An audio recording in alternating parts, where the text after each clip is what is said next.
ಸ್ಯಾಂಡಲ್ವುಡ್ನಲ್ಲಿ ಅರ್ಧಶತಕವನ್ನು ಪೂರೈಸಿ ಮುನ್ನುಗ್ತಾ ಇರುವ D boss ಬಣ್ಣದ ಲೋಕದಲ್ಲಿ ತನ್ನದೇ ಆದ ಛಾಪನ್ನು ಮೂಡಿಸಿದ್ದಾರೆ. ಮೇರು ನಟರಾದ ಡಾಕ್ಟರ್ ವಿಷ್ಣುವರ್ಧನ್, ಅಂಬರೀಶ್, ಜಗ್ಗೇಶ್ ಸೇರಿದಂತೆ ಪುನೀತ್ ರಾಜ್ಕುಮಾರ್, ಉಪೇಂದ್ರ, ಆದಿತ್ಯ ಹೀಗೆ ತನ್ನ ಸಮಕಾಲೀನ ನಟರ ಜೊತೆಗೂ ಪರದೆಯನ್ನು ಹಂಚಿಕೊಂಡಿದ್ದಾರೆ. ಈ ಸಿನಿ ಪಯಣದಲ್ಲಿ ಡಿ ಬಾಸ್ನ ಒಂದಿಷ್ಟು ಚಿತ್ರಗಳು ಬ್ಲಾಕ್ ಬಸ್ಟರ್ ಆಗಿವೆ, ಸೂಪರ್ ಹಿಟ್ ಚಿತ್ರಗಳಾಗಿವೆ, ಸೂಪರ್ ಡೂಪರ್ ಹಿಟ್ ಚಿತ್ರಗಳೂ ಆಗಿವೆ. ಹಾಗೆ ಮತ್ತೊಂದಿಷ್ಟು ಚಿತ್ರಗಳು ಫ್ಲಾಪ್ ಕೂಡ ಆಗಿವೆ. ಈ ಮಧ್ಯೆ ಒಂದಿಷ್ಟು ಚಿತ್ರಗಳು ಅನೌನ್ಸ್ ಆಗಿ ಸದ್ದಿಲ್ಲದೆ ಮೂಲೆಯನ್ನು ಸೇರ್ಕೊಂಡಿದೆ. ಈ ಪೈಕಿ ಕಪಾಲಿ ಕೂಡ ಒಂದು.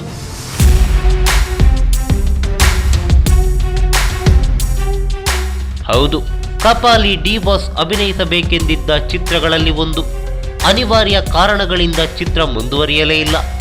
ಆದರೆ ಈ ವಿಚಾರ ಇದೀಗ ದರ್ಶನ್ ಅಭಿಮಾನಿಗಳ ಒಂದಿಷ್ಟು ಗ್ರೂಪ್ಗಳಲ್ಲಿ ಹರಿದಾಡ್ತಿದ್ದು ಒಂದಿಷ್ಟು ಚರ್ಚೆಗೆ ಕಾರಣವಾಗಿದೆ. ಇದರಿಂದ ಒಂದಿಷ್ಟು ಅವಿತಿದ್ದ ವಿಚಾರಗಳು ಇದೀಗ ಅನಾವರಣವಾಗಿವೆ.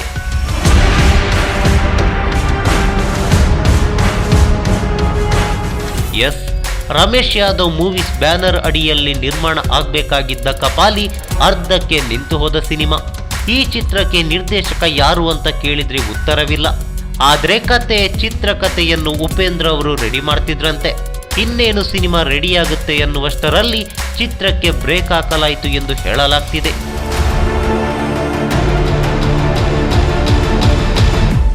ಇನ್ನು ದರ್ಶನ್ ಅಂದ್ರೆ ಮಾಸ್ ಮಹಾರಾಜ್, ಕ್ರೇಜ್ ಕಾ ಬಾಪ್. ಇವರ ಜೊತೆ ಉಪ್ಪಿಯವರ ಡಿಫರೆಂಟ್ ಚಿತ್ರಕಥೆ ಅಂದ್ರೆ ಆ ಸಿನಿಮಾ ಯಾವ ರೀತಿ ಹವಾ ಸೃಷ್ಟಿಸಬಹುದು ಊಹಿಸಲು ಅಸಾಧ್ಯ ಅಲ್ವೇ? ಎಲ್ಲ ದಾಖಲೆಗಳನ್ನು ಚಿಂದಿ ಚಿತ್ರಾನ್ನ ಮಾಡಿ ಚಂದನವನದಲ್ಲಿ ಹೊಸ ಇತಿಹಾಸವನ್ನೇ ನಿರ್ಮಿಸಿತ್ತು. ಅಷ್ಟೇ ಅಲ್ಲದೆ ಆ ಕಾಲಕ್ಕೆ ದೇಶ ವಿದೇಶದಾದ್ಯಂತ ಸದ್ದು ಮಾಡ್ತಿತ್ತೋ ಏನು. ಆದರೆ ಅದ್ಯಾವ ಕಾರಣಕ್ಕೆ ಚಿತ್ರಕ್ಕೆ ಬ್ರೇಕ್ ಬಿತ್ತೋ ಎಲ್ಲ ಬುಡಮೇಲಾಯಿತು.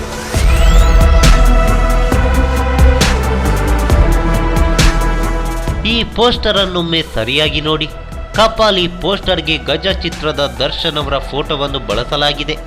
ಹೀಗಾಗಿ 2008ರ ಬಳಿಕ ಕಪಾಲಿ ಚಿತ್ರದ ಯೋಜನೆಯನ್ನು ಹಾಕಲಾಗಿತ್ತು ಅನ್ನೋದು ಕನ್ಫರ್ಮ್.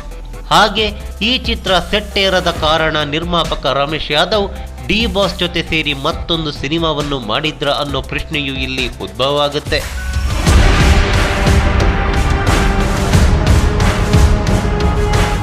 ಹೌದು, ಜನವರಿ 14, 2011ರಲ್ಲಿ ತೆರೆ ಕಂಡ ಬಾಸ್ ಚಿತ್ರದ ನಿರ್ಮಾಪಕರು ಕೂಡ ರಮೇಶ್ ಯಾದವ್. 2008ರಲ್ಲಿ ಕಪಾಲಿ ಅನಿವಾರ್ಯ ಕಾರಣಗಳಿಂದ ನಿಂತು ಹೋಯಿತು ಎಂದು 2010ರಲ್ಲಿ ಬಾಸ್ ಚಿತ್ರದ ನಿರ್ಮಾಣಕ್ಕೆ ಯಾದವ್ ಅವರು ಕೈ ಹಾಕಿದ್ರ ಅನ್ನೋ ಪ್ರಶ್ನೆಯೊಂದು ಮೂಡ್ತಿದೆ. ಅದೇನೇ ಇರಲಿ, ದರ್ಶನ್ ಉಪ್ಪಿ ಕಾಂಬಿನೇಷನ್ನ ಕಪಾಲಿ ತೆರೆ ಕಾಣದೇ ಇರೋದ್ರಿಂದ ಕನ್ನಡ ಚಿತ್ರರಂಗದಲ್ಲಿ ವೈಭವದ ಒಂದು ಇತಿಹಾಸವನ್ನು ಕಳೆದುಕೊಂಡಂತಿದೆ.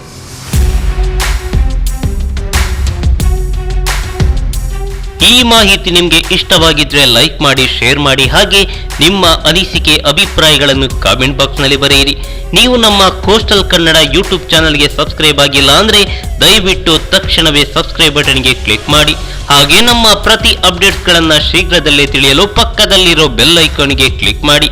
ಹಾಗೆ ನಮ್ಮ ಹೆಚ್ಚಿನ ಅಪ್ಡೇಟ್ಸ್ಗಳಿಗಾಗಿ ಕೋಸ್ಟಲ್ ನೆಟ್ವರ್ಕ್ ಫೇಸ್ಬುಕ್ ಪೇಜ್ಗೆ ವಿಸಿಟ್ ಮಾಡಿ. ಧನ್ಯವಾದಗಳು.